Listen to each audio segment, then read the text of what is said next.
আমার প্রশ্নটা হলো যে আমাদের এই পৃথিবীতে কেন এত ধর্ম সৃষ্টি হয়েছে?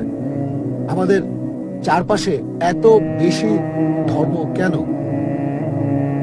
এখানে একটা সেন্টেন্স লেখা আছে পিস টিভি লোগোর নিচে, যে পিস টিভি মানবতার সমাধান।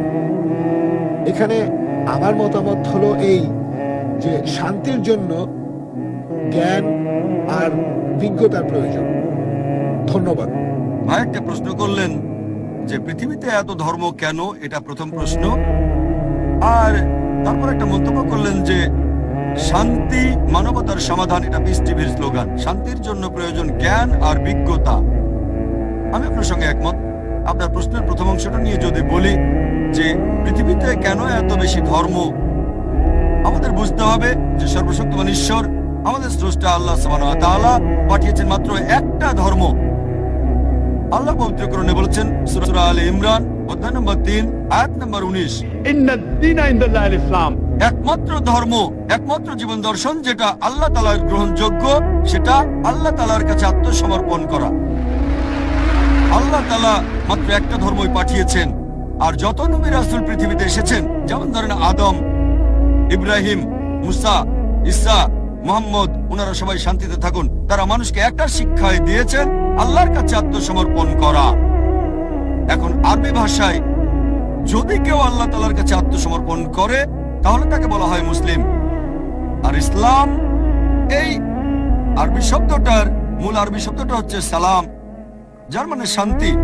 এর আরেকটা মূল আরবি শব্দ হচ্ছে সিলম, যার মানে আল্লাহ তাআলার কাছে নিজের ইচ্ছাকে সমর্পণ করা। তাহলে এক কথা ইসলাম মানে আল্লাহ তাআলার কাছে আত্মসমর্পণের মাধ্যমে শান্তি অর্জন করা।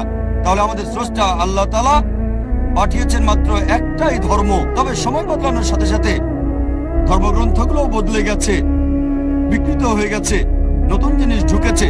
আর এই ধর্মগ্রন্থ বদলানোর ব্যাপারে আল্লাহ পবিত্র কোরআনে বলেছেন সূরা বাকারা অধ্যায় নম্বর 2 আয়াত নম্বর 79, ফাওয়াইলুল লিল্লাযীনা ইয়াকতুবুনাল কিতাবা বিআইদিহিম সুম্মা ইয়াকুলুনা হাযা মিন ইনদিল্লাহ লিয়াশতারু বিহি সামানান কালীলা ফাওয়াইলুল লাহুম মিম্মা কাতাবাত আইদিহিম ওয়াইলুল লাহুম মিম্মা ইয়াকসিবুন।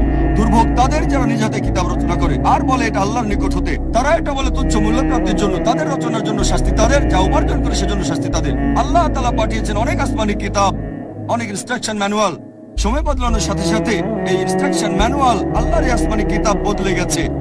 যখন কোনো কিতাব বিকৃত হয়ে গেছে, আল্লাহ নতুন রাসূল পাঠিয়েছেন আর নতুন কিতাব। এইভাবে অনেক দিন চলেছে। তারপর আল্লাহ পাঠালেন সর্বশেষ চূড়ান্ত নবী মুহাম্মদ সাল্লাল্লাহু আলাইহি সাল্লামকে, আর সর্বশেষ চূড়ান্ত আসমানি কিতাব কোরআন নাজিল করলেন। এর আগে যেসব নবী রাসূল এসেছিলেন, আমাদের প্রিয় নবী মুহাম্মদ সাল্লাল্লাহু আলাইহি সাল্লাম বলেছেন যে আল্লাহ তাআলা এই পৃথিবীতে 1,24,000 নবী রাসূল পাঠিয়েছেন। পবিত্র কোরআনে মাত্র 25 জনের নাম বলা হয়েছে, অন্যদের নাম আমরা জানি না। হতে পারে একজন প্রশ্ন করেছিল, আপনি কি মনে করেন, একজন হিন্দু আমাকে এই প্রশ্নটা করেছিল, আপনি কি রামকে আল্লাহর রাসূল বলে মানেন, অথবা শ্রীকৃষ্ণকে কি আল্লাহর রাসূল বলে আপনি মানেন? আমি বলবো, যেহেতু নামটা কোরআন হাদিসে উল্লেখ করা নেই, আমি জানি না। আমি জানি না, হতে পারে রাসূল অথবা নাও হতে পারে, নিশ্চিত করে বলতে পারছি না। তবে একথাটা মানতে হবে যে সব নবী রাসূল এসেছেন নবী মুহাম্মদ সাল্লাল্লাহু আলাইহি ওয়াসাল্লামের আগে। তারা ছিলেন সেই সময় আর সেখানকার মানুষের জন্য। তাহলে রাম যদি আল্লাহ রাসূল হয়েও থাকেন, যদি কৃষ্ণ আল্লাহ রাসূল হয়েও থাকেন, তারা এসেছিলেন সেখানকার মানুষ আর সেই সময়ের জন্য। বর্তমানে পৃথিবীর সব মানুষ, তারা থাকতে পারে ভারতে অথবা আমেরিকায় বা সৌদি আরবে বা কানাডায় বা ইংল্যান্ডে, পৃথিবীর যে কোনো জায়গায় তারা মানবে সর্বশেষ চূড়ান্ত নবী মুহাম্মদ সাল্লাল্লাহু আলাইহি সাল্লামকে এবং সর্বশেষ চূড়ান্ত আসমানি কিতাব পবিত্র কোরআন।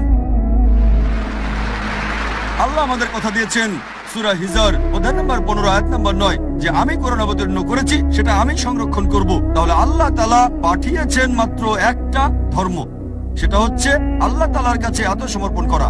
ইসলাম মানে আল্লাহর কাছে আত্মসমর্পণ করার মাধ্যমে শান্তি অর্জন করা। আর আপনি বললেন জ্ঞান এবং বিজ্ঞতা দিয়ে শান্তি অর্জন করা যায়। হ্যাঁ, কার কাছ থেকে জ্ঞান? সবচেয়ে সেরা কে? আল্লাহ তাআলা আমাদের স্রষ্টা। কে সবচেয়ে জ্ঞানী? আল হাকিম, তিনি আল্লাহ সুবহানাহু ওয়া তাআলা মহান স্রষ্টা। তাহলে শান্তি অর্জনের সেরা উপায় হচ্ছে সেই জ্ঞান এবং নির্দেশনা মেনে চলা, যেটা আমাদের স্রষ্টা আল্লাহ সুবহানাহু ওয়া তাআলা পাঠিয়েছেন। আশা করি উত্তরটা পেয়েছেন। ধন্যবাদ। হ্যাঁ।